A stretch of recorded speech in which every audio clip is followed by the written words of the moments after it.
अपने ये स्ट्रिंग के सारे फंक्शंस हैं। स्ट्रिंग लेंथ के द्वारा अपन स्ट्रिंग की लंबाई जानते हैं। एल ट्रिम के द्वारा आगे वाला स्पेस, आर ट्रिम के द्वारा पीछे वाला। एस एच ए फंक्शन के द्वारा अपन उसका हैश फंक्शन कैलकुलेट करते हैं। सब स्ट्रिंग के द्वारा किसी भी स्ट्रिंग में से सब स्ट्रिंग को अलग करते हैं। यूसी फर्स्ट के द्वारा फर्स्ट कैरेक्टर को अपर केस बनाते हैं। स्टार्ट टू अपर, इसके द्वारा पूरे स्ट्रिंग्स को अपर केस में, स्टार्ट टू लोअर में पूरी स्ट्रिंग को लोअर केस में कन्वर्ट कर देते हैं। किसी भी स्ट्रिंग के अंदर किसी पर्टिकुलर कैरेक्टर या वर्ड की पोजीशन जानने के लिए strpos function, string position function को काम में लेते हैं। सब स्ट्रिंग रिप्लेस के द्वारा किसी भी स्ट्रिंग को, जो पर्टिकुलर स्ट्रिंग का जो वर्ड है उसकी जगह दूसरी स्ट्रिंग को रिप्लेस कर सकते हैं, जैसा कि अपन अब यहाँ पे देखा है। ये किया अपन ने, इसका आउटपुट चेक करते हैं।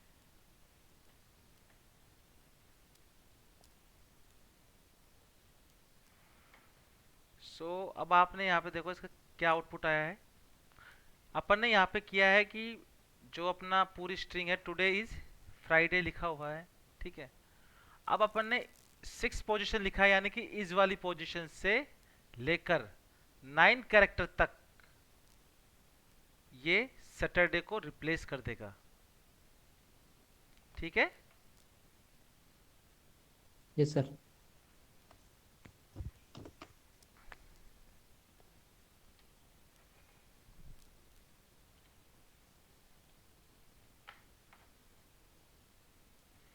अगर आप यहाँ पे ये कैरेक्टर्स कम कर देते हो, यानी कि मैंने यहाँ पे क्या लिखा कि मुझे केवल जो, अपन एक बार देखते हैं कि मुझे केवल इज की जगह सैटरडे लिखना है, तो क्या करूंगा यहाँ पे केवल 2 कैरेक्टर्स, यानी कि जो इसका स्पेस है छठी पोजीशन से लेकर छठी 7वीं पोजीशन तक ही मुझे ये सैटरडे लिखना है। बाकी पूरा वाला जो स्ट्रिंग है उसको छेड़ना ही नहीं है अपने को।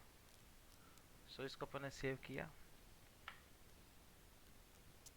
अब देखो टुडे सैटरडे एंड फ्राइडे।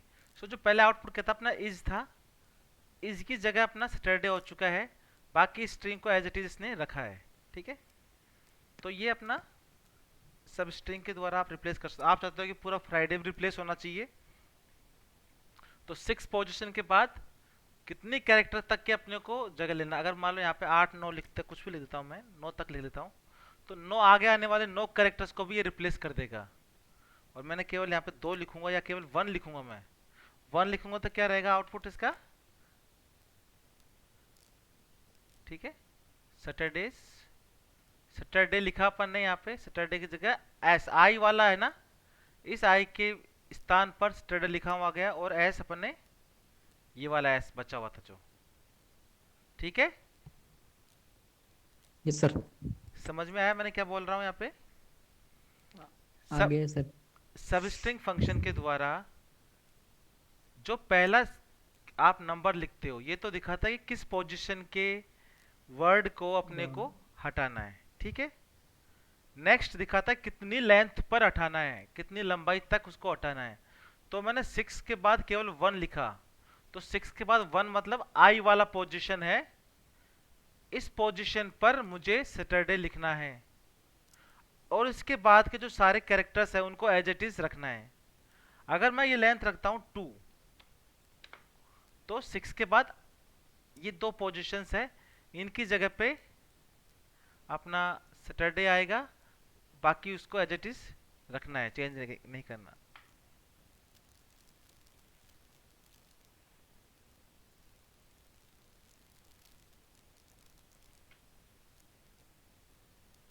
ठीक है, क्लियर हो गया या किसी को डाउट है। हो गया सर क्लियर। नेक्स्ट बढ़ते हैं अपन।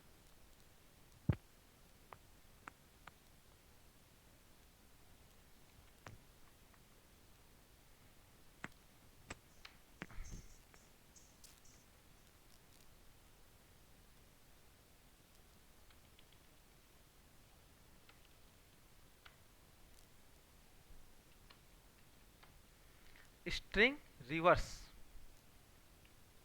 किसी भी स्ट्रिंग को रिवर्स करने के लिए काम ये आता है।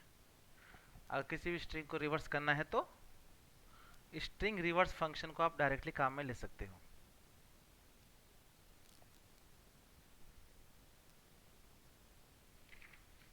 समझ में आया? Yes sir.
किसी भी स्ट्रिंग में से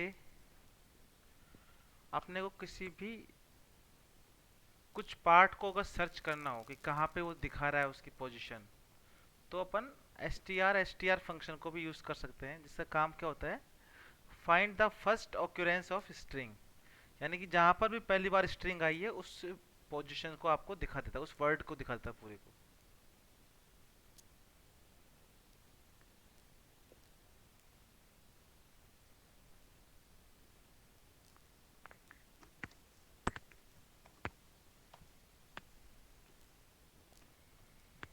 तो ये कुछ अपने जो फ्रीक्वेंटली काम आते हैं अपने फंक्शंस, ये वो फंक्शंस हैं। और भी बहुत सारे फंक्शंस हैं जिनको आप यूज़ कर सकते हो, और आपको उनको यूज़ करके देख लेना है। ठीक है।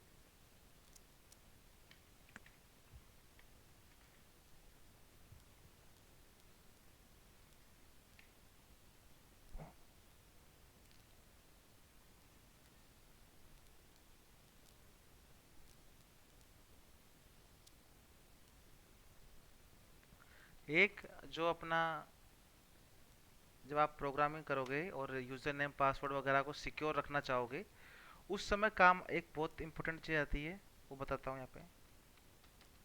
जो एस एच ए वन है वो हैश है, बट आपको पर्टिकुलर जो मेजरली काम आता है वो एम डी फाइव टाइप का हैश काम में लेते हैं अपन, जो किसी भी स्ट्रिंग को एम डी फाइव टाइप के हैश में कन्वर्ट कर देता है।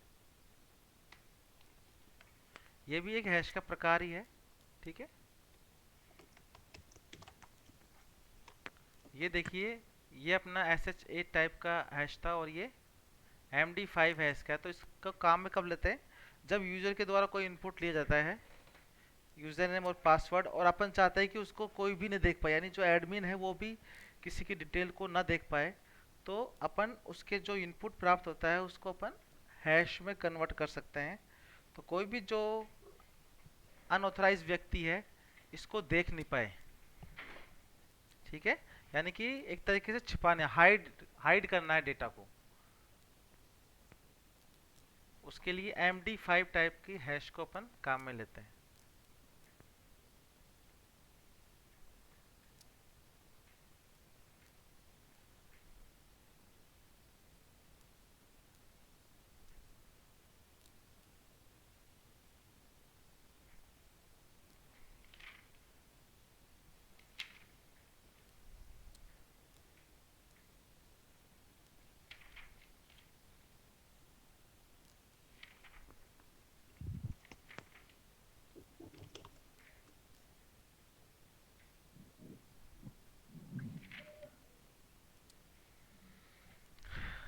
ये अपने कुछ स्ट्रिंग के फंक्शंस अपन ने देखे हैं। इनके अलावा जो स्ट्रिंग के फंक्शंस बचे हुए हैं, जो अपने इसमें मैंने आपको लिस्ट भेजी है, इनको आपको इम्प्लीमेंट करके देखना है अपने आप से, ठीक है। और आप चाहो तो नेट को यूज ले सकते हो उस चीज में। अब इसके बाद जो नेक्स्ट है अपना, वो इनको हटा दूं मैं? यस सर, बता दीजिए सर। ठीक है, देख सबको समझ में आ गया? इनमें कोई डाउट हो तो? नो सर, ये तो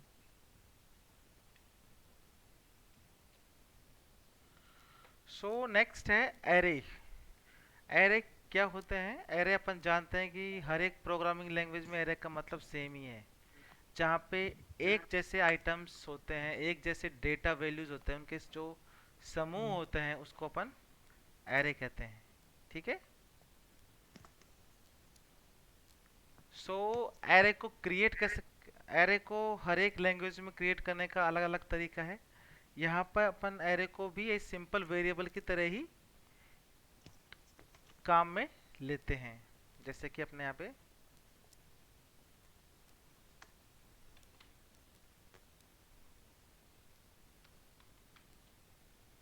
स्टूडेंट,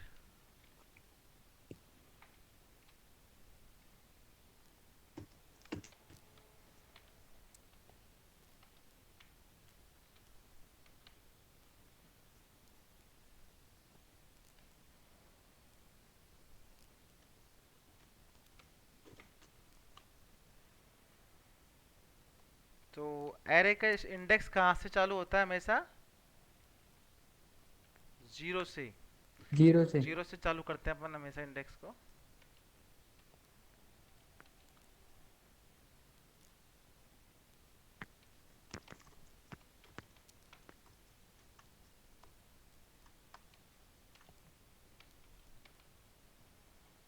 ठीक है। एरे को एज नॉर्मल डॉलर साइन के द्वारा क्रिएट करते हैं। डॉलर, एरे का नाम स्टूडेंट है, और जो अपन इसको ब्रैकेट में लिखते हैं इसको इंडेक्स वैल्यू बोलते हैं। जो जीरो इंडेक्स वैल्यू पे अपने राम लिखा, वन इंडेक्स वैल्यू पे मोहन, टू पे श्याम, और तीन पे गीता, ठीक है। स्टूडेंट नाम के एरे में अपन ने ये वैल्यू अपन ने स्टोर करवा दी है। तो एरे के अंदर वैल्यू को अपन डालने का तरीका ये होता है। ये तो वैल्यू को इंसर्ट करना हो गया। और भी बहुत सारे तरीके हैं जिनके द्वारा अपन एरे को क्रिएट करते हैं। एक तरीका तो अपना ये हो गया। दूसरा तरीका है, लेकिन अपन दूसरे तरीके को देखने से पहले देखते हैं एरे को वैल्यू डालने के बाद वापस रिट्रीव कैसे करना है। वापस रिट्रीव करने का भी तरीका बहुत आसान है। ई को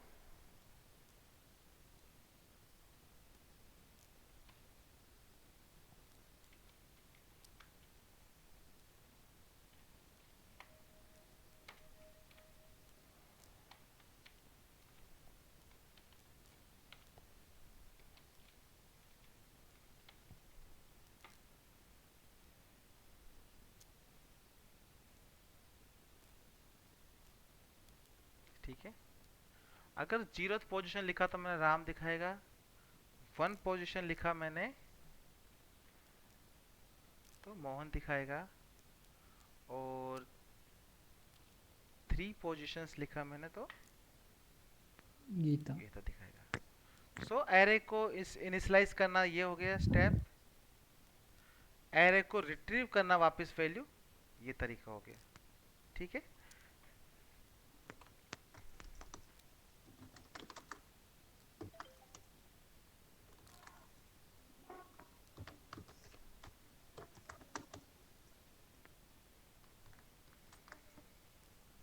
एक तरीका तो अपना ये हो गया। दूसरा तरीका ये है कि आप, कई बार क्या होता है कि अपने को अगर इंडेक्स वैल्यू पर नहीं लिखते हैं, तो पहले वाला तरीका नोट कर लिया है आपने। चलो मैं एक बार, एक सेकेंड छोड़ो।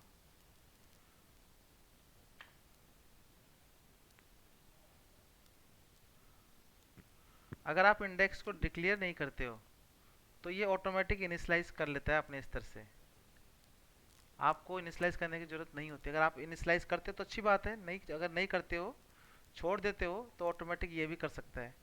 जैसे आपने यहाँ पे इनिशियलाइज नहीं किया है, किसी भी इंडेक्स वैल्यू को दिखाया नहीं है, लेकिन आपने जब इसको एक्सेस करते हो उस समय दिखाना जरूरी है। तो एक्सेस के समय आपने जो इंडेक्स लिखोगे, टू लिखा तो टू इंडेक्स पे क्या आ गया अपना, 0 1 2 श्याम, तो श्याम आ गया यहाँ पे। आपने लिखा थ्री तो गीता आ गया। सो दोनों तरीके से आप इसको डिक्लेयर कर सकते हो। ठीक है, यस सर। दो तरीके हो गए। तीसरा तरीका, आपको ये ध्यान रखना भी, एग्जाम में कई बार क्वेश्चन आता है कि इनमें से कौन सा एरे को डिक्लेयर करने का तरीका सही है या गलत है। इस तरीके से क्वेश्चंस काफी बार आते हैं, तो आपको उस समय ध्यान रखना है इस चीज का।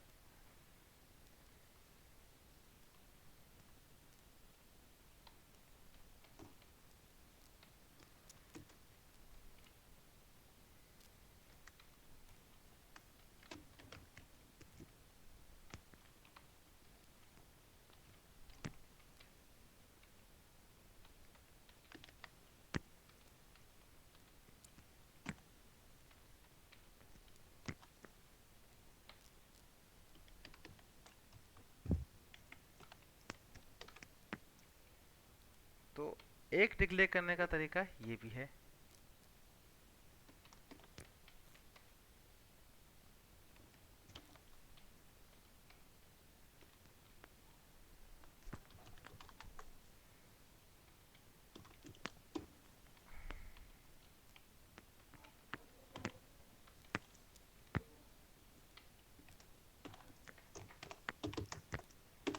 ठीक है, सो आप इसमें जो आपका इंडेक्स 0 1 2 बलेनो, तो बलेनो आ गया आपका। ठीक है, तो एक तरीका ये भी है एरे को डिक्लेयर करने का। ठीक है, एक तो अपना इस तरीके से सिंगल सिंगल वैल्यू को इनिशियलाइज किया, जहाँ पे एक बार अपने इंडेक्स वैल्यू लिखी थी, दूसरी बार में अपन इंडेक्स वैल्यू नहीं लिखी थी। तीसरा तरीका अपना ये आ गया कि एरे कीवर्ड को यूज करके भी आप एरे को डिक्लेयर कर सकते हो। लेकिन ध्यान रखना, एरे को डिक्लेयर करने के लिए अपन डॉलर साइन ही काम में लेते हैं। कई बार बच्चे कंफ्यूज होते हैं कि यहाँ पे एरे के लिए कोई अलग साइन काम में आएगा, लेकिन नहीं, इसमें जो वेरिएबल को डिक्लेयर करते हैं वही साइन यहाँ पे काम में लिया जाएगा। ठीक है, इसमें किसी को कंफ्यूजन? No sir.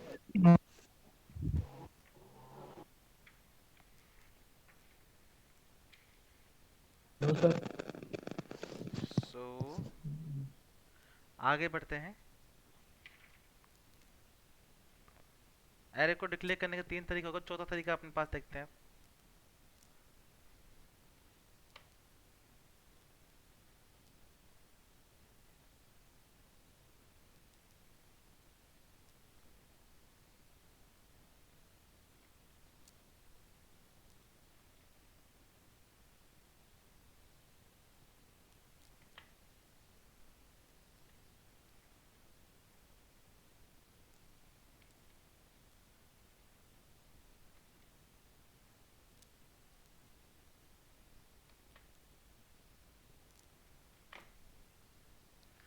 कई बार अपने को इस तरीके से एरे को डिक्लेयर करना होता है कि जैसे राम नाम का स्टूडेंट है, मुझे इसकी परसेंटेज लिखनी है। 25%, 75, 35, 85। तो इस तरीके से भी एरे को डिक्लेयर कर सकते हैं, जिसको अपन बोलते हैं एसोसिएटिव एरे बोलते हैं, जहाँ पे अपने को इंडेक्स जो होता है वो किसी न्यूमेरिकल इंडेक्स ना होके कोई स्ट्रिंग टाइप का इंडेक्स भी हो सकता है।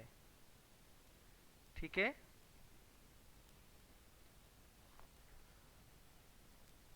तो जब आपको इस तरीके उसको काम में लेना होता है अपने को, तो यहाँ पे अपने को उसका इंडेक्स आपको देना होगा। ठीक है। तो एरे को इस तरीके से भी इंडेक्स आप काम में ले सकते हो।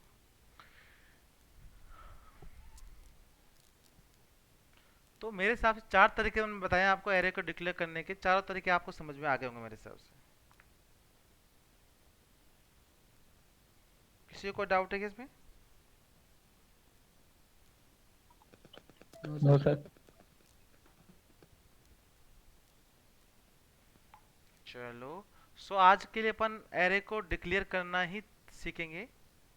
नेक्स्ट क्लास में पूरा अपन एरे का जो टॉपिक है उसको कंप्लीट कर देंगे। एरे, मल्टी डायमेंशनल एरे, और कैसे इसके प्रोग्राम बनते हैं, कौन कौन से लूप्स इसके अंदर लगते हैं, जो नेक्स्ट क्लास अपनी थोड़ी सी लंबी ले लेंगे तो अपना पूरा टॉपिक हो जाएगा ये। ठीक है। Yes sir. Okay sir. So आज के लिए अपन यहीं पे ख़त्म करते हैं इस चीज़ को। तो आप अपनी अटेंडेंस आप भर दो।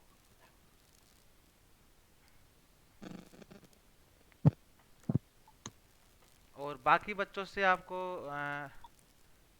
बात करना है इस चीज़ को भी कि क्यों नहीं आ रहे हो आप लोग।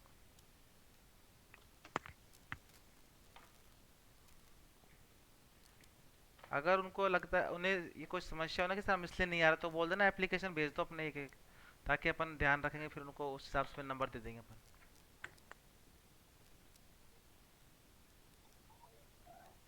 तो चैट बॉक्स के अंदर मैं अटेंडेंस का लिंक भेज रहा हूँ आपको।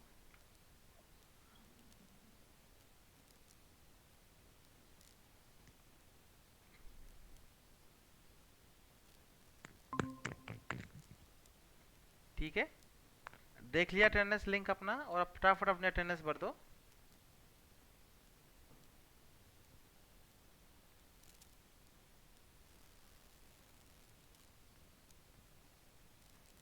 स्टूडेंट्स। Yes sir. हाँ, अपनी अटेंडेंस भर दीजिए फटाफट। बढ़ दिए सर। हाँ, सभी को भर देनी है अपनी।